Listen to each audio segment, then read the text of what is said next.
Shtëpia e Big Brother Kosova është një laborator emocionesh. Brenda atyre mureve njerëzit dashurohen shpejt, shkënjehen shpejt, krijojnë iluzione më shpejt se kudo tjetër. Por ajo që po ndodh rreth Klodit ka marrë për masa të pazakonta. Ai është bërë padashur protagonisti i një historie të përsëritur, 4 gra që i shprehin hapur pëlqimin, 4 rrëfime të ndryshme, 4 zemra që rrahin në drejtime të njëjta, dhe një burg që duket se shikon në një horizont krejt tjetër. E fundit që guxoi ta thotë me zë ishte Alba.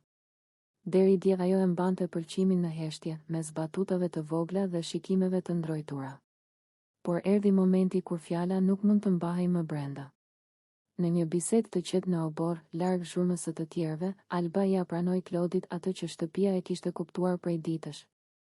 Unë të shoh ndryshe nga të tjerët, i tha ajo me një zë që dridhej lehtë. Nuk ishte deklaratë e madhe romantike, nuk ishte sken filmi. Ishte rrëfim i thjesht, njerëzor, i një vajze që vendosi të mos fshihej më pas krenarisë. Por pesha e atyre fjalëve ishte e madhe, sepse Alba u bë e katërta femër në atë shtëpi që i shpreh Klodit dashurinë ose pëlqimin e hapur. Para saj kishin qenë të tjera, secila me mënyrën e vet, me stilin e vet, me shpresat e veta. Disa më të zjarta, disa më të përmbajtura, disa të mbështjella me humor.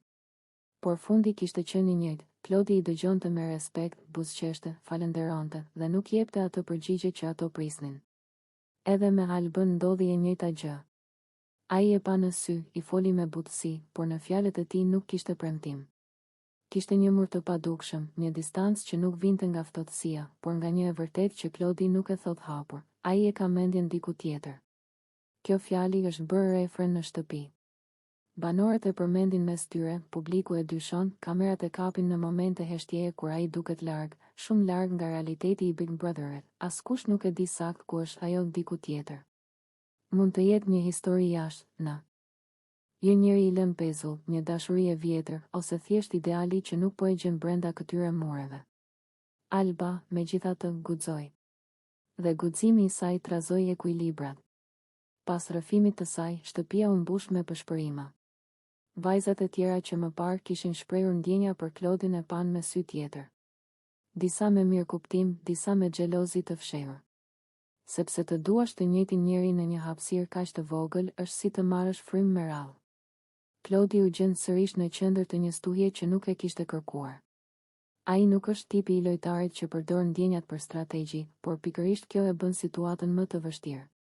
Sepse refuzimi i tij nuk është i ashpër, është i heshtur, dhe heshtja ushqen shpresa të kota. Në një bisedë me një nga djemtë e shtëpisë, ai pranoi. Nuk dua të lëndoj askën, por nuk mund të gënjej veten. Kjo fjali shpjegon gjithçka. Klodi nuk po kërkon dashuri në Big Brother. Ose ndoshta po kërkon një dashuri që nuk ka fytyrën e asnjërs prej tyre. Alba nga ana të. Mes një puthjeje dhe një rrëfimi, nata kur Arditi trazoi zemrat e shtëpisë. Në Big Brother Kosova ka mbrëmje që kalojnë si gjithë të tjerat dhe ka mbrëmje që ndryshojnë historinë e brendshme të shtëpisë. Ajo natë filloi me muzikë, me të qeshura dhe me një kërcim të pafajshëm mes Arditit dhe Hygertës, por përfundoi me një puthje, me një fjali të rënë dhe me heshtje që flisnin më shumë se çdo britm. Kërcimi mes tyre lindi spontanisht. Muzika u ngrit, dritat u zbutën dhe Hygerta i u afrua Arditit me atë energjinë e saj të çiltër.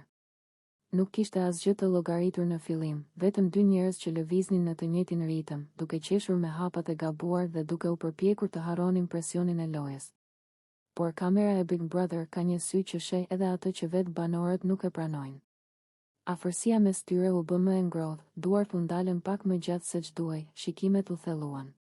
Banorët e tjerë filluan t'i vëzhgonin me kurreshtje, disa me buzëqeshje, disa me dyshim. Dhe pastaj ndodhi ajo që askush nuk e priste. Në fund të kërcimit, Arditi u përkul lehtë dhe e puthi Hygertën në buzë. Një puthje e shpejtë, jo e zhurmshme, por mjaftueshëm e fortë për të ngrirë ajrin e dhomës. Disa duar trokitën, të tjerë mbetën pa fjalë. Hygerta u skuq, buzëqeshi me hutim, ndërsa Arditi u përpoq ta kalonte me humor. Por drama e vërtet nuk ishte puthja. Ishte ajo që erdhi më pas. Pak orë më vonë, në një bisedë të qetë në obor, Arditi ju afrua Dolces. Zëri i tij ishte i ulët, gati i dridhur. Ai nuk po fliste më për lojë, as për nominime. Po fliste për diçka shumë më të thellë. Me kara menja me u martu, i tha ai. Fjalia ra mes tyre si një gur i rënë. Dolce e pa e habitur, me sy që kërkonin shpjegim. Nuk e dinte nëse ishte rrëfim, provokim apo një e vërtet e dal nga ndonjë cep i fshehur i zemrës së tij. Arditi nisi të fliste për ndjenjat të ngatëruara, për dëshirën për stabilitet, për faktin se brenda asaj shtëpie njeriu fillon të ëndërrojë gjëra që jashtë nuk do t'i mendonte kur. Ai nuk përmendi emra, por të gjithë e kuptuan se fjalët e tij lidheshin me Hygertën dhe me atë puthje që ende qëndronte pezull mbi shtëpi. Dolce e dëgjoi në heshtje. Në fytyrën e saj kaluan shumë emocione, habi, xhelozi e fshehtë, ndoshta edhe zhgënjim. Raporti i tyre për javësh kishte qenë i paqartë, i mbushur me sinjale të përzierë. Dhe tani, Arditi po i tregonte se në mendjen e tij kishte shkuar deri te martesa, një hap që të i kalonte çdo pritshmëri të lojës. Lajmi u përhap shpejt mes banorëve. Shtëpia u nda në kampe të padukshme. Disa e pan Arditin si romantik që guxoi të flasë me zemër të hapur. Të tjerë e quajtën të nxituar, të rrëmbyer nga emocionet të momentit. Hygerta vet u gjend në qendër të një stuhje që nuk e kishte kërkuar. Ajo u përpoq të qëndronte e qetë, duke thënë se puthja ishte thjesht një çast dhe se nuk donte të ndërtonte histori mbi të. Por sytë e saj tregonin se fjalët e Arditit e kishin prekur më shumë se ç'pranonte. Produksioni e shfrytëzoi situatën me. Ka momente në Big Brother Kosova kur muzika bëhet më e fortë se fjalët, kur trupi flet më shumë se strategjia dhe kur një kërcim i thjesht kthehet në ngjarje që lë gjurmë. Një natë e tillë ishte ajo kur Arditi dhe Dolce u gjendën në mes të sallonit, në dritat e ngrohta, me ritmin që u futej në lëkurë dhe me sytë e gjithë shtëpisë të ngulur mbi ta. Nuk ishte thjesht një kërcim. Ishte një dialog pa zë. Muzika orientale e përzier me beat modern krijonte një atmosferë të dendur, gati elektrike. Banorët e tjerë fillimisht e morën si një lojë, si një argëtim të zakonshëm të mbrëmjes, por shumë shpejt e kuptuan se mes Arditit dhe Dolces po ndodhte diçka më shumë.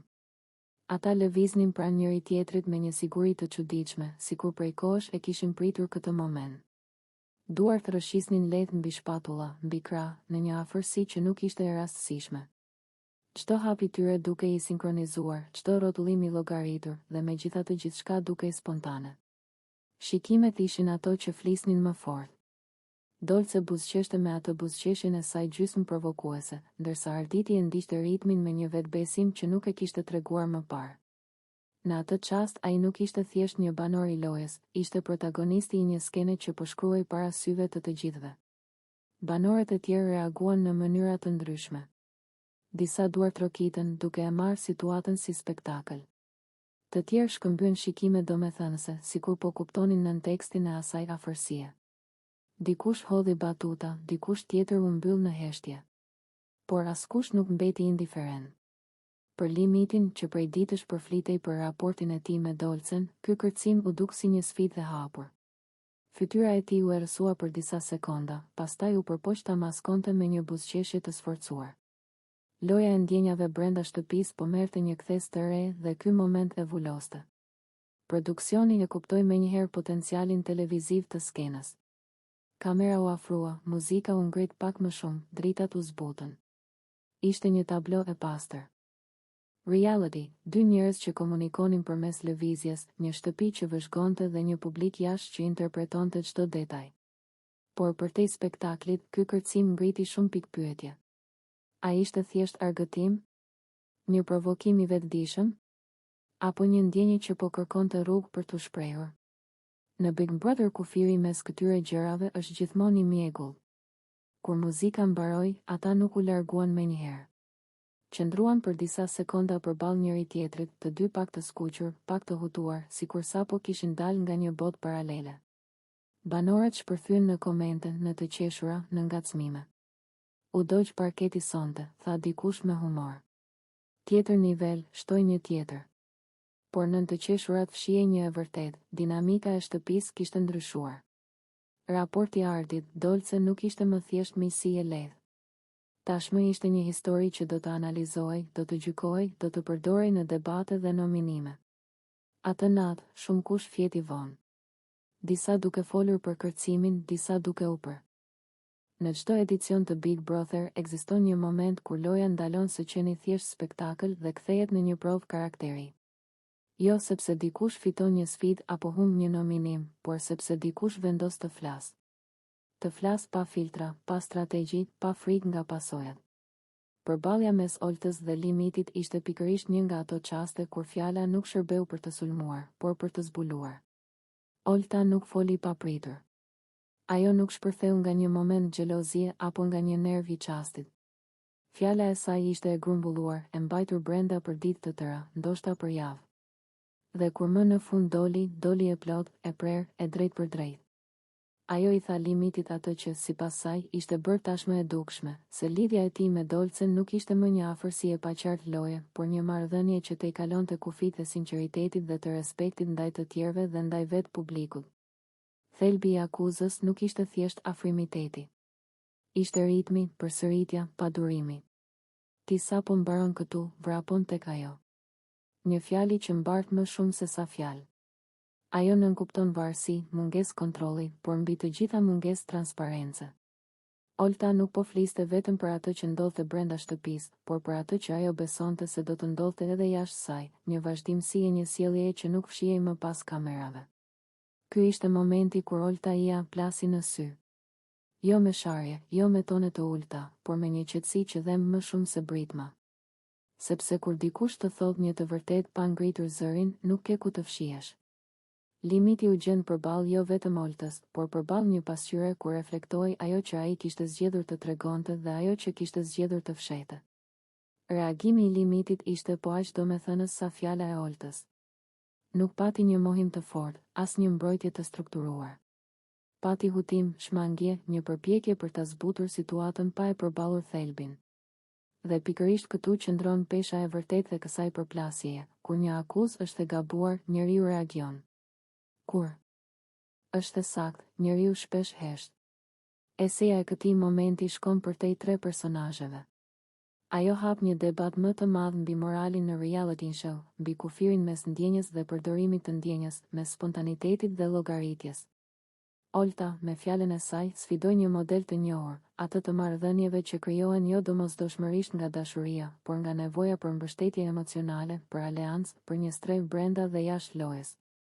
Ajo nuk e akuzoi Limitin vetëm se ishte afër Dolces, por se ishte i pandershëm në mënyrën si e paraqiste këtë afërsi.